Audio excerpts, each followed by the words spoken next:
The room that locked itself, a tale of intrigue, death, and a key that never was.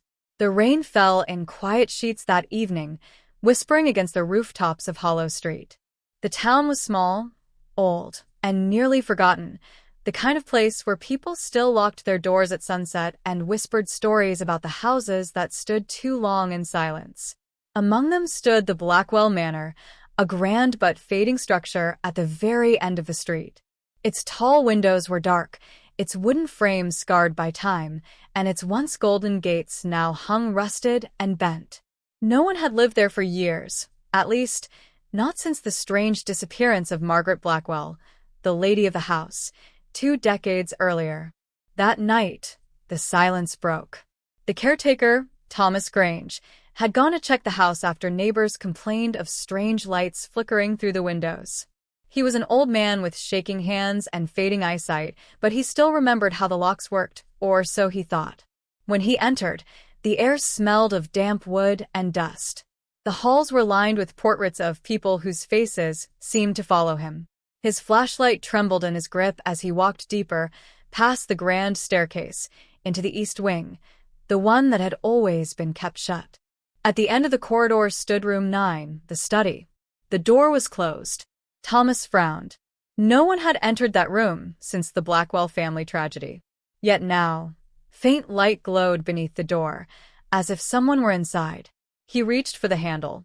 It was locked from the inside. He knocked. No answer. He knocked again. This time, he heard a faint thud, a heavy sound, like a chair falling over. Panic spread through him. He fetched the spare key from his ring, though he wasn't even sure which one fit anymore. When he finally found the right one, he pushed it into the lock, but it wouldn't turn.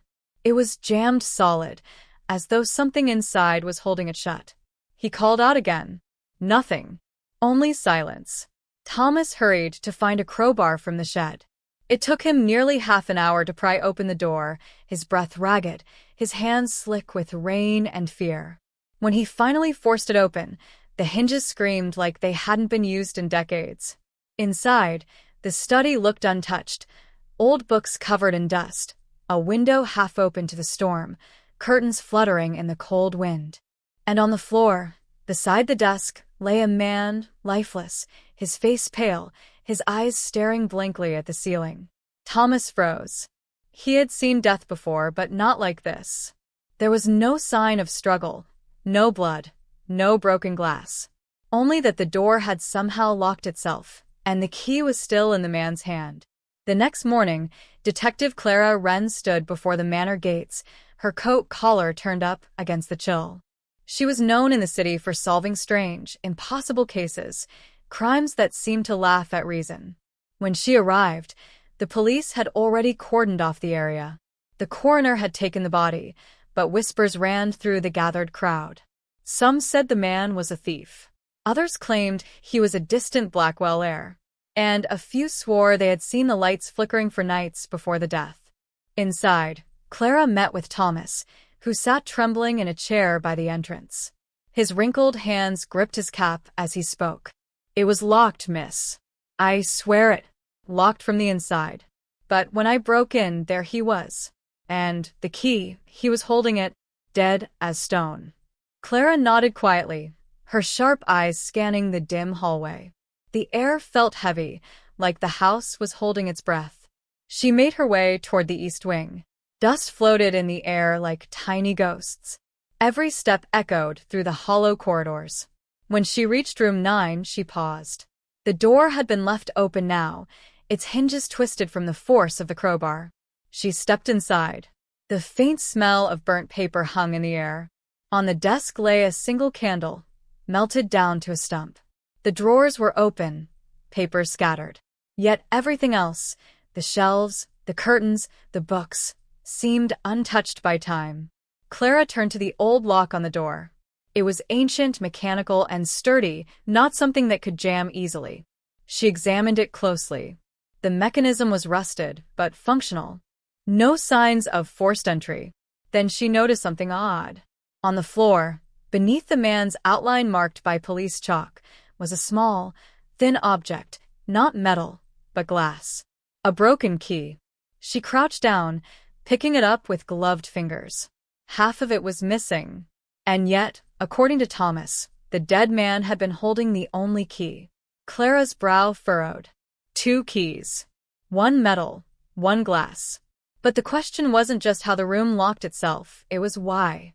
Outside, the storm deepened, thunder rolling across Hollow Street.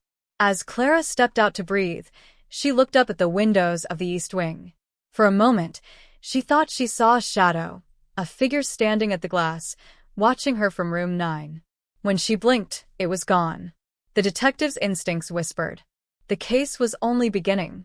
And the room that locked itself had not yet told all its secrets. The storm passed by dawn, leaving a thin mist over Hollow Street. Detective Clara Wren stood outside the Blackwell Manor once again, her boots sinking into the wet earth. The air was cold, but her mind was alive, restless with questions that refused to settle. The local inspector, Harris Doyle, met her by the steps. He was a broad man with tired eyes and a habit of chewing on his pen when nervous. "Morning, Wren," he greeted. "We've identified the dead man. Name's Richard Hale, 42 years old. Former journalist. Been missing from the city for nearly 2 weeks." Clara frowned. A journalist? What was he doing in an abandoned manor miles from anywhere? "That's what we're trying to figure out," Harris replied. "He had no reason to be here, no connection to the Blackwells that we can find. But we did find this." He handed her a notebook, water-damaged but still readable. The front cover bore only a simple title, "The Room That Shouldn't Exist." Clara turned the pages carefully. Inside were fragments of notes, sketches of locks and floor plans, and lines written in hurried handwriting. The Blackwell mystery runs deeper than the records show. They say the East Wing was sealed for a reason. The key doesn't open the door, it seals it. Margaret knew the truth. The detective's pulse quickened. Margaret Blackwell, the woman who had vanished 20 years ago. She looked up at the looming manor. The building seemed even more menacing in daylight, its windows like blind eyes staring out over the street. Inside, Clara returned to room 9. Dust still floated in the light streaming through the cracked window. The furniture sat untouched, except for the desk, where she noticed a faint ring mark on the wood. Someone had placed a glass or jar there recently, but the rest of the surface was coated in years of dust. That meant only one thing. Someone else had been in the room before Hale died. Clara's gaze wandered to the fireplace. Inside, she saw blackened scraps of burned paper. She used her pen to lift one fragment free. Only a few words remained visible. Truth buried beneath the floor. Never let the door open again. She slipped the paper into her case file. Something about this place didn't just defy logic. It feared discovery. Back at the station, the coroner's report arrived by midday. Cause of death: cardiac arrest. No injuries. No poison. No trauma. Clara read the report twice. A healthy man in his 40s suddenly drops dead in a locked room holding a key. It could have been natural, but she had seen enough natural deaths that weren't. Then there was the key itself. It wasn't ordinary. Forged of dark metal, smooth and heavy, with no engravings or maker's mark. And yet it fit perfectly into the old lock of room 9. Only one problem. When she tried it herself earlier that morning, it didn't turn. It was like the lock refused it. That evening, Clara met Thomas Grange again, the old caretaker, in the small kitchen of the manor. The lamps cast dim pools of light across the cracked walls. "Thomas," she said softly, "how long have you been caring for this house?" "Since I was a boy," he said, his voice rough. "My father worked for the Blackwells before me. I used to hear Miss Margaret playing piano in the East Wing. Sweet, gentle soul she was." "And you said the East Wing was locked after she disappeared?" He nodded slowly. "The master of the house, Mr. Gregory Blackwell, sealed it himself. Said no one was to enter again. He had a new lock made, one that only he and his wife could open." Clara leaned forward. "Do you remember what happened to him?" Thomas hesitated, his wrinkled fingers trembling around his teacup. "He died in that same room," he whispered. "They said it was grief. He went in one night and never came out. The servants found him next morning, door locked from the inside, just like with this new one. A chill spread down Clara's spine. 2 deaths, she murmured. 20 years apart. Both in room 9. Both locked from the inside. Thomas nodded, eyes distant. And both holding a key that shouldn't exist.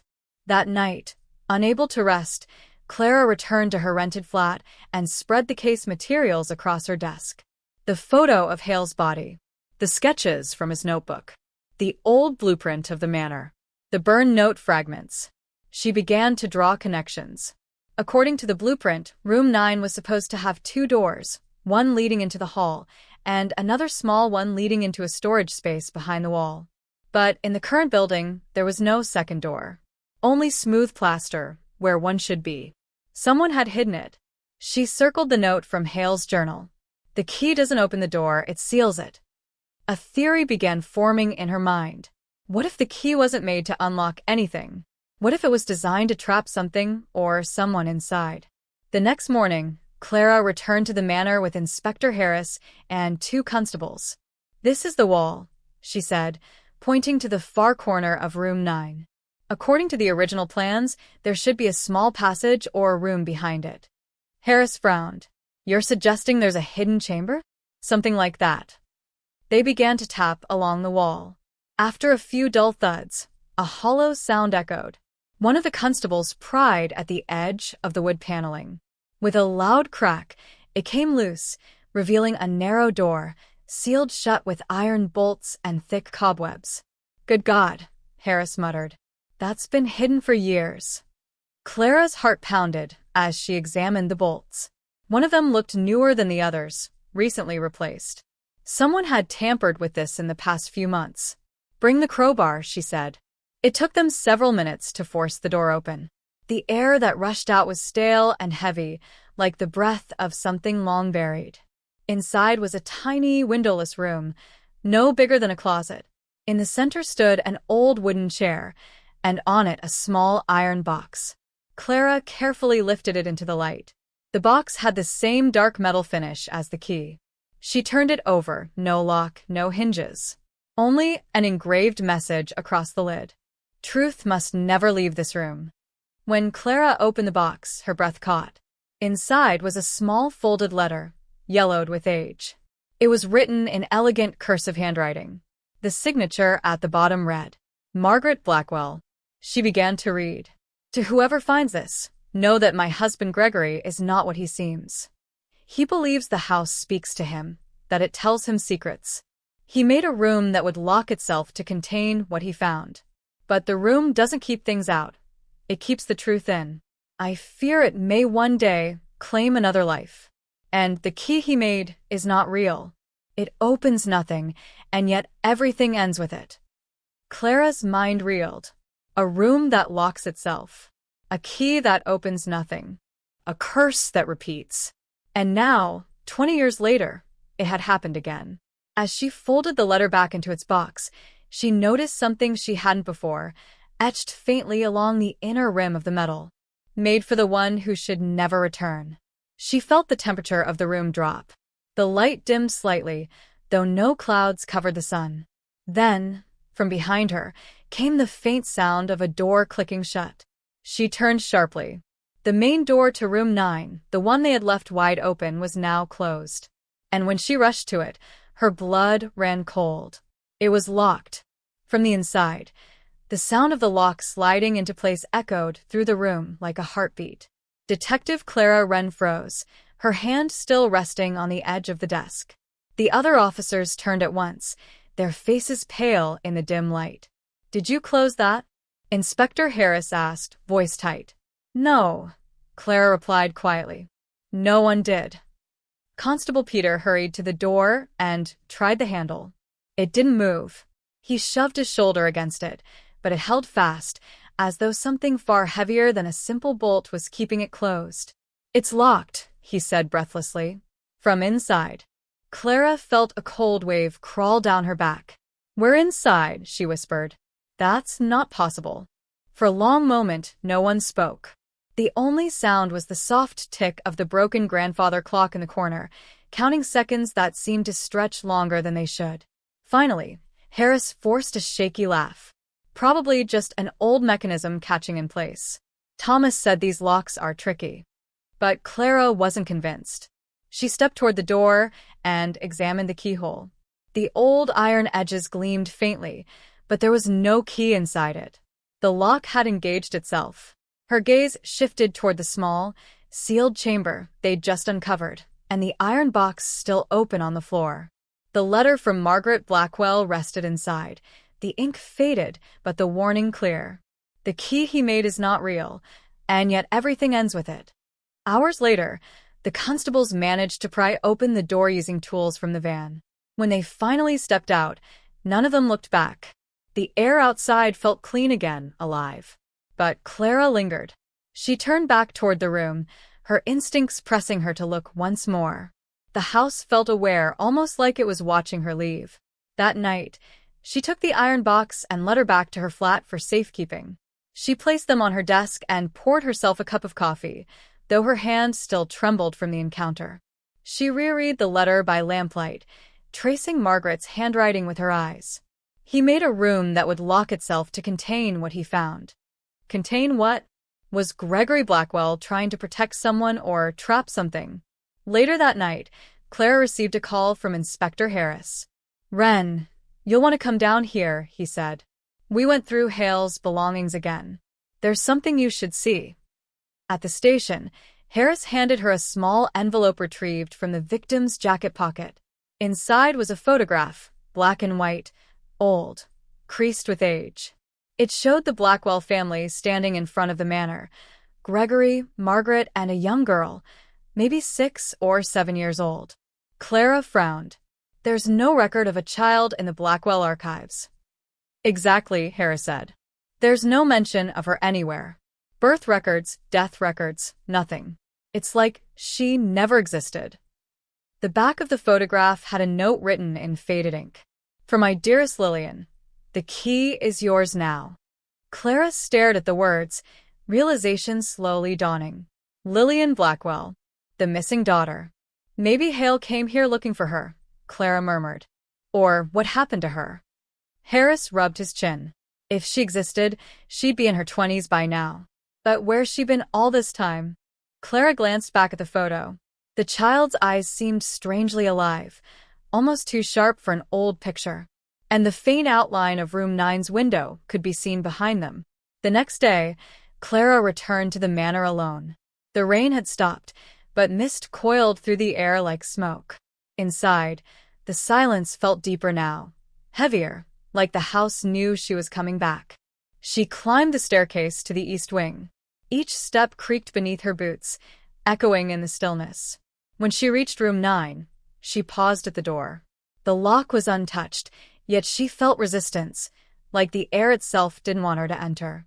She took a slow breath and stepped inside. The room was dim. Dust danced in the thin beam of light filtering through the cracked window. The iron box still sat where she had left it. But something had changed. The old chair that had been near the wall was now closer to the desk, moved just slightly, enough for her to notice. Clara looked around carefully. "Who's there?" she called softly. No answer. Only the faint sound of wind brushing the curtains. Then she noticed something on the wall above the fireplace, a child's drawing, barely visible under the grime. She brushed the dust away and revealed a faint sketch of a little girl standing beside a large key and a door. Underneath were shaky letters. "The door closes when the truth is near." Her heart pounded. "Lillian," she whispered. At that moment, a faint knock echoed from behind her, gentle, rhythmic, like small hands tapping wood. She turned toward the hidden chamber's door. The sound came again, slightly louder this time. She crouched beside it. "Who's there?" she whispered. No response, just another soft knock. 3 times. Then silence. Her rational mind said it was the wind, but instinct told her otherwise. She opened the hidden door cautiously. The tiny chamber behind it was dark, empty, except for a faint shape scratched into the wood floor. A key symbol, carved deep, with the word Lillian written beneath it. Suddenly, a sharp bang echoed from behind her. The main door slammed shut again, this time with violent force. Clara spun around, heart racing. Not again. The lock clicked into place. She ran to the door, pulled hard, nothing. She tried the windows, sealed tight. Her flashlight flickered. The air felt colder now, as if the room itself was closing in. And then she saw it. On the desk, the iron key, the same one the victim had been holding, was no longer lying flat. It was standing upright, balanced on its edge, slowly turning as though guided by invisible hands. Clara stared, frozen in disbelief. The key turned once, twice, and then fell flat. When it did, the small iron box on the floor snapped shut with a clang. The light went out. When she opened her eyes, she was lying on the floor of the manor hallway. The morning light was spilling through the windows. Thomas, the caretaker, was standing over her, face pale. "Miss Wren, are you all right? I found you here by the east wing door. You were unconscious." Clara sat up, dizzy. "How long was I out?" "Nearly an hour, maybe more. The door was locked for me inside again, just like before." She stared at the heavy door. It looked ordinary now, still and silent, as though nothing had happened. But her mind reeled with fragments of memory. The key turning, the box closing, the child's voice whispering something she could barely remember. Something like, "Find the key that never was." Later that evening, Clara sat in her office, staring at the caseboard. She pinned up the photograph of the Blackwell family beside Hale's notes. The connection was becoming clear. Hale had been searching for the truth about the Blackwell legacy.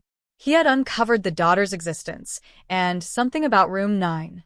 But the room had found him first. And now Clara realized the same thing was happening to her. The phone rang. It was Harris again. "Wren, there's something else. We're in a trace on that journalist's last call before he disappeared." Clara leaned forward. And it came from a payphone just outside the manor. But get this, the voice he was talking to was female. Young. The call recording's old, but you can hear her say one thing before the line cuts out. "What did she say?" Harris hesitated, his voice low. "She said, 'Don't open the room. The key doesn't belong to the living.'" Clara sat in silence after the call ended. The pieces of the puzzle were forming, and she didn't like the picture they painted. The room didn't just trap people, it remembered them. It wanted to keep its truth hidden. And every time someone came too close, it took them. But one question remained, echoing in her thoughts. If the key doesn't belong to the living, then who made it? The next morning dawned gray and restless, the kind of morning that felt heavy with waiting. Detective Clara Wren hadn't slept. The words from the recorded call echoed endlessly in her mind. The key doesn't belong to the living. She sat by her desk, staring at the iron box on the table. It was sealed now, as though welded shut by unseen hands. Every attempt to pry it open had failed. The strange metal was cold, colder than it should have been, as if it held winter itself inside. On the wall behind her hung the photograph of the Blackwell family. Gregory, Margaret, and little Lillian. The girl's eyes seemed to follow her no matter where she stood. Clara rubbed her temples. "Who are you, Lillian? And what did they lock away?" By midday, Clara drove back to Hollow Street. The rain had returned, gentle but steady. The Blackwell Manor loomed through the mist like a shadowed fortress. She found Thomas, the caretaker, outside trimming dead ivy from the gate. "Thomas," she said as she approached, "I need to know about Lillian Blackwell. Did you ever see her?" The old man hesitated, lowering his shears. His weathered face looked uneasy. "You found her name, then," he said softly. "You knew about her?" He nodded slowly. "I remember her laughter echoing through those halls. Miss Margaret adored her. But something happened, something terrible. One night, the child vanished. The master said she'd gone to stay with relatives, but no one ever saw her again." Clara's voice dropped. "And after that?" "After that," he whispered, "the east wing was sealed. And the house that changed. The lights began to flicker at night. Doors opened by themselves. I heard piano music when no one was there. And the room," he trailed off, trembling slightly. "The room began to lock itself." Clara's pulse quickened. You mean this started after Lillian disappeared? Yes, Thomas said, eyes distant. And the master, Gregory, he grew obsessed. Said the room must stay closed forever. He called it a doorway. I thought he was losing his mind. That evening, Clara walked alone through the east wing again, her flashlight cutting through the gloom. She felt the cold pressing in, the kind that came not from the weather, but from memory. Room 9 waited for her like an open wound. The door hung slightly ajar. She pushed it open and stepped inside. The air was still.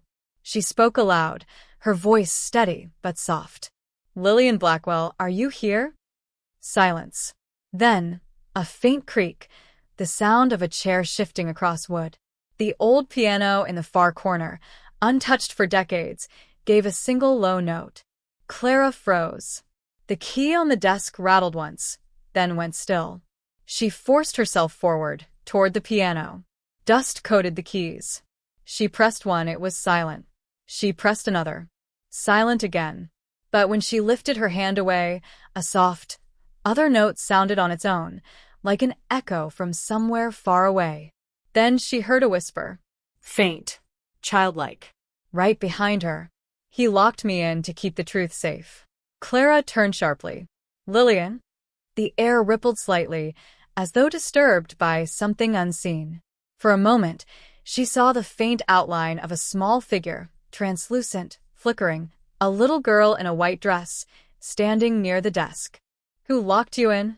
Clara asked gently. The girl's lips moved, her voice like wind. Father said the house needed a heart. A door that remembers. Clara swallowed. He built the room to hold something, didn't he? The child nodded slowly. He said the key would make it forget. But it never did. It remembers everything. The candle on the desk suddenly flared to life. The flame bent sideways, as though drawn toward the small iron box. Lillian, what's in the box? Clara asked. The ghost's expression changed, sorrow and fear mingled in her pale eyes. The truth he couldn't destroy. Before Clara could speak again, the room shuddered. The door slammed shut, and the lock clicked into place. The light went out. When she opened her eyes again, she was standing, but she wasn't in the same room. Everything looked different. The wallpaper was new, the furniture polished, the air filled with sunlight. She was inside the past. Margaret Blackwell stood near the window, writing something at her desk. A younger Gregory entered the room, his face stern. They're asking questions again, he said. They want to know where she's gone. Margaret turned to him, eyes glistening with tears. She's just a child, Gregory. She didn't deserve this. Gregory's face twisted. You don't understand. The door doesn't open for no reason. It's chosen her. The house wanted a keeper. Margaret stepped back, horror dawning. You locked her in there? Gregory grabbed her arm. It's the only way. If the door stays open, it spreads. The house needs a soul to anchor it. She'll live forever within it, safe. Margaret slapped him, tears spilling down her cheeks. You've damned her, Gregory. I've saved us all, he hissed. The vision flickered. Clara was suddenly back in the present. The room was cold again, the candles still burning faintly. The ghost of Lillian stood beside the desk, her face sad and small. He said I'd never grow up. He said the door would love me. Clara's throat tightened. You were trapped here, Lillian. For all these years. The child nodded, her form flickering like smoke. The key was made from my mother's wedding ring. He melted it, shaped it into the lock. But it wasn't real. It doesn't open anything. It just keeps the door alive. Clara's eyes widened. That's why the key never worked. It was never meant to.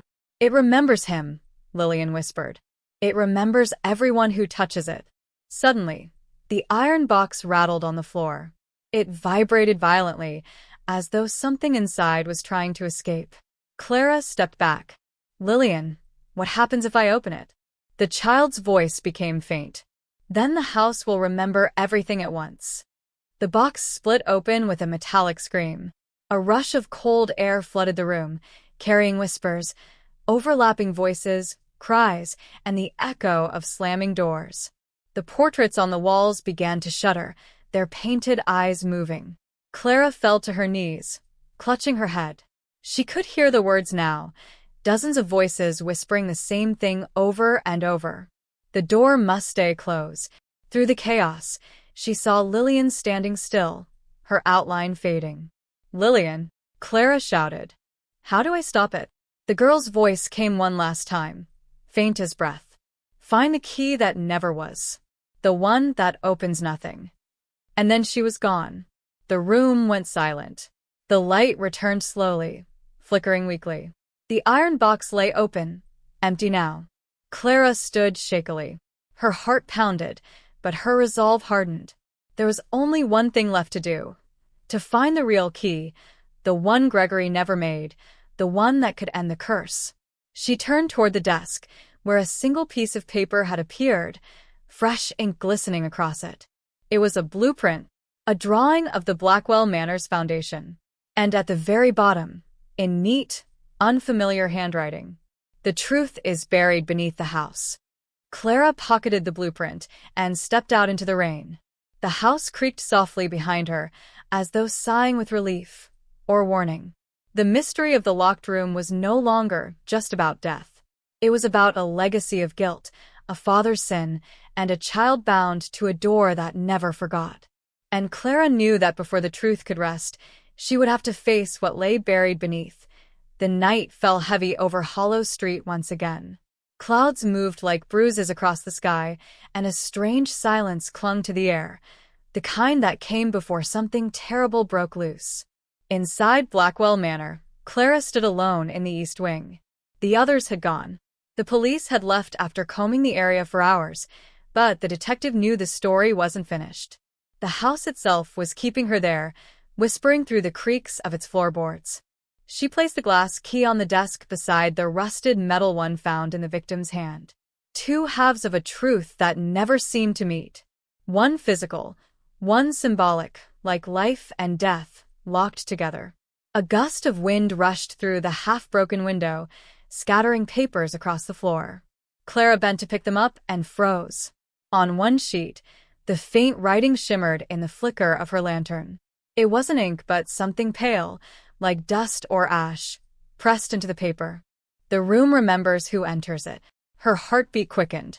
The words matched those in the old journal she had found in the cellar, Margaret Blackwell's final notes before her disappearance.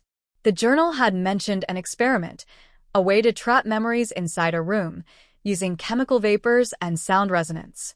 It was mad science, the kind dismissed by scholars, but what if it had worked? What if the room literally remembered? Clara turned toward the walls. She noticed faint scratches near the doorframe, marks that looked like symbols, drawn long ago. They matched the shapes she'd seen in the Blackwell blueprints, strange diagrams about resonance keys and memory locks. A chill crept through her. This wasn't a simple murder. The house itself was part of the crime. Suddenly, a loud bang echoed through the corridor. The door swung shut with a violent force. Clara spun around, rushing to it, but before her hand could touch the handle, the lock clicked on its own. The keyhole turned, smooth and final. She was locked inside. The lantern flickered. The air grew thick and cold. Her breath misted. From the walls came a faint whisper. Not voices, not quite, more like the memory of sound. Then, faintly, a woman's voice. Margaret Blackwell. The key was never meant to open the door, only to remember who closed it. Clara backed toward the desk. The shadows on the walls seemed to pulse, shapes forming, silhouettes of people who once stood there. She saw a man, tall and trembling, the victim, and beside him, another figure unseen before, holding something that glowed faintly, the glass key. The image flickered, faded, then replayed, again and again. The final moments of a death repeating like a recording in stone. Clara realized the room was showing her the truth. The victim hadn't been murdered by another person. He had been testing the Blackwell invention, a way to seal consciousness inside a locked space. He believed he could bring back Margaret's memory by tuning the vibrations of the house itself. But something went wrong. The experiment worked too well. The door locked. The energy trapped him inside. And his mind never left. The room had locked itself because it had become alive, carrying both Margaret's and the man's consciousness, cycling endlessly between their final thoughts. Clara steadied her breath. She needed to end it, to release whatever haunted this place. She remembered the line from the journal's last page. To open what remembers, one must forget. She understood now. The room's power came from memory, from the house remembering too much. If she could erase its memory, it might let go. With trembling hands, she struck a match and lit the pile of old papers, the blueprints, the letters, the journal pages. The fire crackled and climbed quickly, the air filling with the scent of burning dust and ink. The walls groaned. The whispers rose to screams, not of pain, but of release. The lock clicked once, twice, then turned on its own. The door creaked open. Clara stepped out into the cold corridor, smoke curling around her as the fire behind her dimmed into silence. The room stopped moving. The air was still again, empty, lifeless, peaceful. By morning, the house stood quiet under the gray light of dawn. Thomas returned to find Clara waiting outside, coat covered in ash, eyes tired but calm. "Is it over?" he asked softly. Clara looked back at the manor. "Yes," she said. "The room's finally empty." He hesitated. "And the key?" She reached into her pocket and held out the glass shard. It had lost its glow, now just a piece of clear, harmless glass.